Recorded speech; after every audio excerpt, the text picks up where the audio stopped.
اللہ فرماتا ہے کہ یہ جو روزہ ہے نا یہ خاص میرے لیے ہے اور میں ہی اس کا بدلہ دوں گا۔ تو اللہ فرما رہا ہے جو انسان بھی رمضان کے مہینے کو پالے اسے چاہیے کہ وہ اس کے پورے روزے رکھے، اور اگر کوئی شخص بیمار ہو یا مسافر ہو تو دوسرے دنوں میں ان کی تعداد پوری کر لو۔ دیکھو نا یار، یہاں پر اللہ تعالیٰ انڈرسٹینڈ کر رہا ہے کہ نہیں کر رہا بندے کو؟ یعنی اللہ رب العزت ایک طرف کہہ رہا ہے کہ بھوکے رہو، پیاسے رہو، اور دوسری طرف ان لوگوں کا احساس کر رہا ہے جو بیمار ہے، جو مسافر ہے۔ یعنی اس زمانے میں اگر سوچا جائے تو آج کل تو گاڑیاں ہیں، گرمیوں میں اے سی لگا ہوتا ہے، سردیوں میں ہیٹرز لگے ہوتے ہیں، لیکن اس وقت جو سفر ہوتا تھا وہ بہت مشکل ہوتا تھا۔ لوگ گدھوں گھوڑوں پہ سفر کیا کرتے تھے، تپتی ریت پر، دھوپ پر، چٹانوں پر چڑھا کرتے تھے۔ تو ظاہری سی بات ہے اتنی ٹف سچویشن میں 2 کلومیٹر چلنے کے بعد زبان باہر آ جاتی ہے پیاس سے، اگر پینے کو کچھ ملے نا تو جان حلق تک آ جاتی ہے۔ تو اللہ احساس کر رہا ہے نا مسافروں کا، اللہ کو پتہ ہے نا کہ سفر میں کیا حال ہوتا ہے۔ دیکھو اللہ کیسے جان رہا ہے انسان کی فیلنگز۔ تو مسافروں پر روزہ معاف کر دیا کہ اگر کوئی ضروری سفر ہے اٹس اوکے، نو پرابلم، آپ کے پاس آپشن ہے، چاہے تو آپ روزہ اسکپ کر دو، لیکن بعد میں پھر اس کی قضا بھی کرنی ہے رمضان کے بعد، جب تم ایزی ہو جاؤ، جب تم ریلیکس ہو جاؤ۔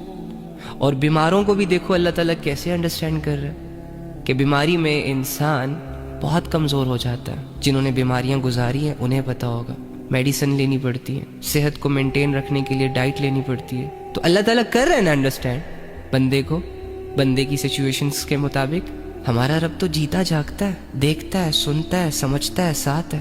ہمارا رب زمینی من گھڑت خداؤں کی طرح تھوڑی نا کہ جن کے سامنے رویا جائے، جن کے سامنے لمبی لمبی باتیں رکھی جائیں اور وہ ٹس سے مس نہ ہو۔ ہمارا رب تو الحمدللہ تو بیماروں پر روزہ معاف کر دیا۔ اب دیکھو نا، اس میں آپ کو اللہ کی محبت نظر نہیں آ رہی، یہ چیز فیل نہیں ہو رہی کہ اللہ انسان کو انڈرسٹینڈ کرتا ہے، انسان کو تنہا نہیں چھوڑتا، بے بسی میں اس کا ساتھ دیتا ہے، اسے برڈنائز نہیں کرتا، اس پر کوئی بوجھ نہیں ڈالتا۔ ایک سچے دوست کے علاوہ یہ اپرچونٹیز کون دے سکتا ہے تمہیں؟ ایک سچے محسن کے علاوہ اتنا ریلیف کون دے سکتا ہے تمہیں؟ تمہاری 60-70 سال کی زندگی کی عبادت کے بدلے ہمیشہ کی بادشاہت دینے والا اللہ کے علاوہ کون ہو سکتا ہے؟ 50 سال کے گناہوں کے بعد ایک رات کی عبادت اور دل سے نکلے چند توبہ کے الفاظوں سے تمہارے 50 سال کے گناہوں کو معاف کرنے والا اللہ کے علاوہ کون ہو سکتا ہے؟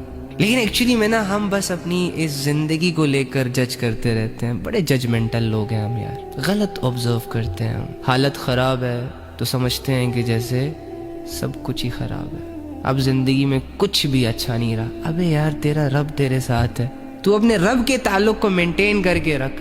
دنیا اجڑتی ہے تو اجڑنے دینا، تیرا لینا دینا ہی کیا ہے اس دنیا۔